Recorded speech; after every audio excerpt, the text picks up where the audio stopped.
Hello everyone, welcome to my YouTube channel. আজ তোমাদের সামনে নিয়ে চলে এসেছি একটা ভীষণ খুশির খবর, আর সেটা হচ্ছে যে চলে ফাইনালি একটা সেন্ট্রাল গভর্নমেন্টের এক্সামের নোটিশ। সেটা হচ্ছে আরআরবি নার্সিং সুপারিনটেন্ডেন্টের নোটিশ। আজকের এই ভিডিওটাতে আমি তোমাদেরকে বলবো যে কবে ফর্ম ফিল আপের ডেট, কত তারিখ অবধি লাস্ট ডেট, তারপরে হচ্ছে যে কি কি সিলেবাস থাকবে, এলিজিবিলিটি ক্রাইটেরিয়া কি, মানে কারা এই এক্সামটা দিতে পারবে আর কারা পারবে না, আর হচ্ছে যে কি কি সিলেবাস থাকবে, কত নাম্বারের পরীক্ষা হবে, সবকিছু তোমাদেরকে আজকে ডিটেলসে ডিসকাস করবো। তো একদম ভিডিওটা লাস্ট অব্দি দেখো, নইলে কিন্তু স্কিপ করলে মিস হয়ে যাবে। ওকে, তো প্রথমে তোমাদেরকে বলে দিই যে যারা জানো না আরআরবি কি, সেটা হচ্ছে রেলওয়ে রিক্রুটমেন্ট বোর্ডের তরফ থেকে বিভিন্ন রকমের পোস্টের উপরে সেন্ট্রাল গভর্নমেন্টের জবে নোটিশ পাবলিশ করা হয়। তো সেটাই হচ্ছে পাবলিশ করা হয়েছে। তো চলো এবার টাইম ওয়েস্ট না করে ভিডিওটা স্টার্ট করি। তো প্রথমে তোমাদেরকে যেটা বলবো সেটা হচ্ছে এটা কিন্তু পুরোপুরি সিবিটি টেস্ট। সিবিটি টেস্ট মানে কি? সিবিটি টেস্ট মানে হচ্ছে কম্পিউটার বেসড টেস্ট। মানে তোমাদেরকে বেসিক্যালি একটা সেন্টার দিয়ে দেওয়া হবে, সেখানে তোমরা যাবে, সেখানে গিয়ে কম্পিউটারে তোমাদেরকে টিক দিতে হবে। এখানে কিন্তু কোনো খাতায় কলমের এক্সাম হবে না। তো এটা হচ্ছে অনলাইন বেসড টেস্ট। এরপর তোমাদেরকে বলে দিই সব থেকে ইম্পর্টেন্ট যে জিনিসটা, সেটা হচ্ছে ওপেনিং ডেট অফ অ্যাপ্লিকেশন। মানে কবে থেকে অ্যাপ্লিকেশনটা স্টার্ট হবে, সেটা হচ্ছে 9th August 2025 থেকে 8 September 2025। মানে তোমরা প্রায় হাতে 1 মাস টাইম পাবে ফর্ম ফিল আপ করার জন্য।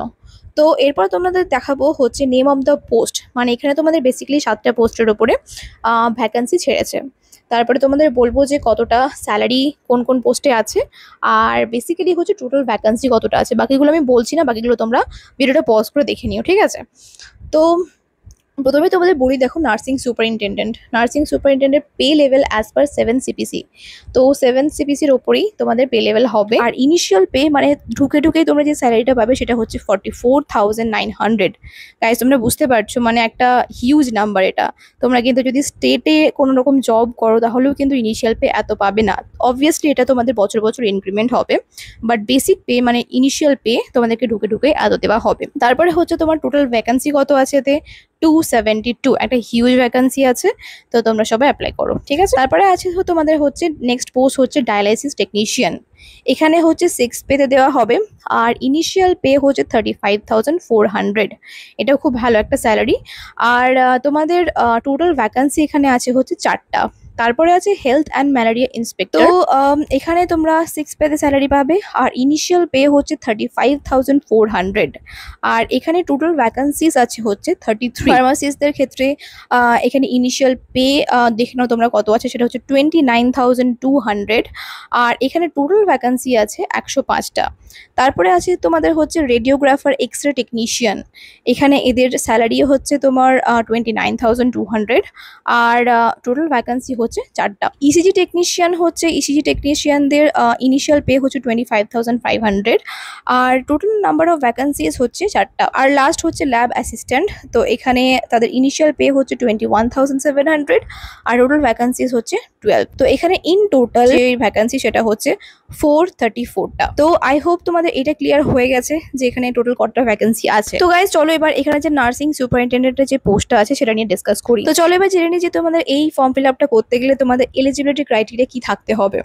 তো প্রথমে তোমাদের বলে দিই যে তোমরা যারা বেসিক জিএনএম পাস আউট আছো, plus BSc, plus post basic BSc, plus MSc nursing করে এসেছো, তারা সবাই এর জন্য অ্যাপ্লিকেবল, ঠিক আছে? এরপর তোমরা হয়তো এটাও ভাবতে পারো যে দিদি জিএনএমদের তো অনেক জায়গায় মানে এক্সপিরিয়েন্স লাগে। মানে বেসিক্যালি সেন্ট্রাল গভর্নমেন্টের যে কোনো এক্সামেই, বড় বড় যে সমস্ত এক্সাম হয় সেগুলোতে জিএনএমদের 2 বছরের মিনিমাম এক্সপিরিয়েন্স দরকার হয়। তবে কি এটার ক্ষেত্রেও এক্সপিরিয়েন্স লাগবে?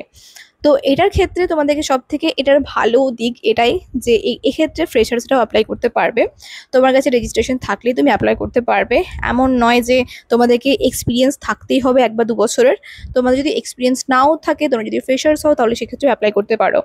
আর অবভিয়াসলি তোমাদেরকে কিন্তু তোমরা একটা রিকগনাইজড বোর্ড থেকে তোমাদেরকে পাস আউট হতে হবে, আর তোমাদের আইএনসি অ্যাপ্রুভড সার্টিফিকেট থাকতে হবে। তো এটাই হচ্ছে ক্রাইটেরিয়া। এই কটা ক্রাইটেরিয়া যদি ফুলফিল হয়ে যায় তাহলে তুমি অ্যাপ্লিকেবল এই ফর্মটা ফিল আপ করার জন্য। তো চলো এবার নেক্সট জেনে নেবো যে কোথায় কোথায় এই আরআরবির যে সেন্টারগুলো হয় সেগুলো কোথায় কোথায় আছে। আহমেদাবাদ, আজমার, ভোপাল, ভুবনেশ্বর, বিলাসপুর, চণ্ডীগড়, চেন্নাই, গুয়াহাটি, জম্মু শ্রীনগর, কলকাতা, মালদা, মুম্বাই, মুজফ্ফরপুর, পাটনা, প্রয়াগরাজ, রাঁচি, সেকেন্দ্রাবাদ, শিলিগুড়ি আর বেঙ্গালুরু আর গোরখপুর। মানে এই টোটাল কটা জায়গায় হচ্ছে তোমরা যদি পাস আউট হয়ে যাও, তোমরা যদি সিলেক্টেড হয়ে যাও, তোমরা এই কটা জায়গার মধ্যে, এই কটা স্টেটের মধ্যে কিন্তু তোমরা যেটা চুজ করবে সেখানেই কিন্তু তোমাদের পোস্টিং পড়বে। তো এক্ষেত্রে তোমাদের একটা খুব ইম্পর্টেন্ট জিনিস তোমাদের বলে রাখি, যে তোমরা হয়তো ভাববে যে তোমরা মাল্টিপল জায়গা চুজ করবে, মানে আমি আহমেদাবাদও চুজ করলাম, আমি কলকাতাও চুজ করলাম, মালদাও চুজ করলাম, শিলিগুড়ি চুজ করলাম। তোমার স্টেটের মধ্যে 3-4 জায়গায় আছে বলে তুমি 3-4 জায়গাতেই চুজ করবে, এটা কিন্তু হয় না, ঠিক আছে? মানে তুমি ধরো ওয়েস্ট বেঙ্গলে আছো, তোমাকে কিন্তু যে কোনো একটা জায়গা চুজ করতে হবে, হয় কলকাতা চুজ করতে হবে, নইলে মালদা চুজ করতে হবে, নইলে শিলিগুড়ি চুজ করতে হবে। আর সেখানে যটা ভ্যাকান্সি থাকবে সেই বেসিসেই তোমাকে কম্পিট করতে হবে অন্যদের সাথে, সেই বেসিসেই তোমার সিলেকশনটা বেসিক্যালি হবে। এবার তোমাদেরকে বলে দিই যে কি ওয়েবসাইট আছে, মানে কোন ওয়েবসাইট থেকে তোমরা বেসিক্যালি ফর্মটা ফিল আপ করতে পারবে।